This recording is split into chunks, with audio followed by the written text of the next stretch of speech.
Pakistan is now working to establish stability, peace.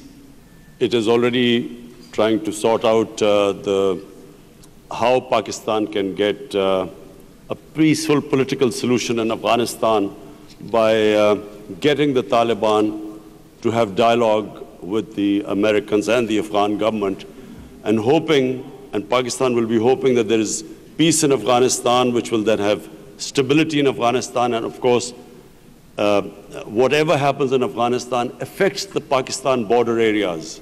So we are working on a peace with Afghanistan.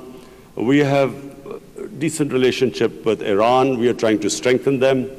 The only problem right now is our relationship with India. But we are hoping that after the Indian elections, we will again resume our talks with India to have a civilized relationship with our neighbor.